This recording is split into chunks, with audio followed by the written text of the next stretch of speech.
ഞാൻ പലപ്പോഴും ശ്രദ്ധിക്കാറുണ്ടോ, പലപ്പോഴും എൻ്റെ ദേഷ്യങ്ങൾ ഞാൻ തീർക്കാറ് എൻ്റെ മോനോടെ ആയിരിക്കും. അപ്പം കുറച്ചു കാലം മുന്നേ വരെ എൻ്റെ ഒരു സ്വഭാവമായിരുന്നു അത്. അങ്ങനെ താരതമ്യം എന്താന്ന് വെച്ചാൽ ഞാൻ ഇത് മാറ്റാണ്ടായ കാരണം എന്ന് വെച്ചാൽ പിന്നെ കുറച്ച് കാലങ്ങൾക്ക് ശേഷം അവരിനോട് സംസാരിക്കുമ്പോൾ തന്നെ സ്റ്റാർട്ടിങ്ങിൽ അമ്മ ദേഷ്യത്തിലാണോ എന്ന് ചോദിക്കാൻ തുടങ്ങി.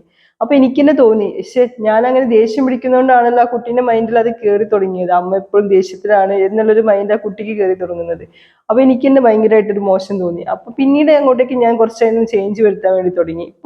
ഇപ്പൊ അവൻ്റെ അടുത്ത് സംസാരിക്കുമ്പോൾ ഓപ്പൺ ആയിട്ട് തന്നെ സംസാരിച്ചു തുടങ്ങും കേട്ടോ. അപ്പൊ ആ ഒരു സമയത്തുള്ള സംഭവം എന്ന് വെച്ചാല് നമ്മളിപ്പോ ഓഫീസിലോ അല്ലെങ്കിൽ ഹസ്ബൻഡിനോടോ അല്ലെങ്കിൽ വീട്ടുകാരോട് എന്തെങ്കിലും ദേഷ്യത്തിലായിരിക്കും, പക്ഷെ ഇത് ആരോട്, ചിലപ്പോൾ അവരോട് നമുക്ക് അതേ ദേഷ്യത്തിൽ തുറന്ന് സംസാരിക്കാൻ പറ്റില്ല. അപ്പൊ ആ ദേഷ്യം നമ്മൾ ഓട്ടോമാറ്റിക് എന്ത് ചെയ്യും, മോനൊക്കെ വിളിക്കുന്ന സമയത്ത് ഞാൻ അവനോടാണ്ട് തീർക്കും. അപ്പം അവരെ മനസ്സിൽ എന്തായിരിക്കും വെച്ചാല് അമ്മ എപ്പോഴും ദേഷ്യം പിടിക്കുന്ന ഒരാളാണ് എന്നുള്ളൊരു മൈൻഡ് ഇരിക്കും.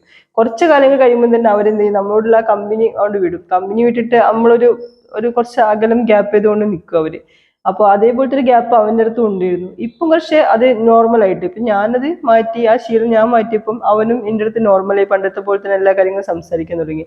അല്ലെങ്കിൽ കുറച്ച് കാലമായിട്ട് എൻ്റെ അടുത്ത് പിന്നെ അവന്റെ സ്കൂളിലെ കാര്യങ്ങളൊന്നും വല്ലാണ്ട് പറയാനില്ല, കാരണം കേൾക്കാനുള്ള സമയം ഞാനും കൊടുക്കാറില്ല.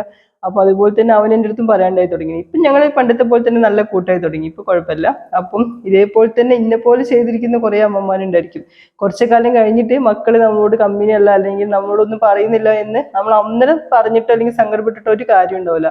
അപ്പൊ ഇപ്പൊ നമ്മള് അവരുടെ അടുത്ത് നല്ലപോലെ സ്നേഹിച്ച് അല്ലെങ്കിൽ അവരെ കാര്യങ്ങൾ ചോദിച്ചറിഞ്ഞ് നിന്നാൽ തന്നെ ഉള്ളൂ അവര് നമ്മളോടും കുറച്ചും കൂടി കാലം കഴിഞ്ഞാലും അവർക്കും നമ്മളോട് ആ ഒരു അറ്റാച്ച്മെന്റ് ഉണ്ടാവുള്ളൂ. അല്ലെങ്കിൽ എന്താ പറയാ, അവര് കുറച്ച് കഴിഞ്ഞ് അവരുടേതായിട്ടുള്ള ലോകത്തിലേക്ക് അവരങ്ങോട്ട് മാറി സഞ്ചരിക്കാൻ തുടങ്ങും.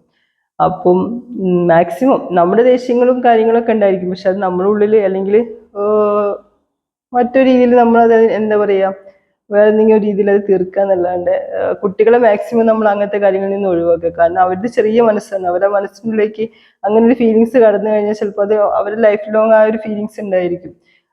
അങ്ങനെയാണ് എൻ്റെ അമ്മ എന്നുള്ളൊരു ഫീലിങ്സ് ഒക്കെ ഉണ്ടായിരിക്കും. അപ്പം അതുകൊണ്ട് അങ്ങനത്തെ ഫീലിങ്സ് മാക്സിമം ഒഴിവാക്കാൻ വേണ്ടിയിട്ടാട്ടോ.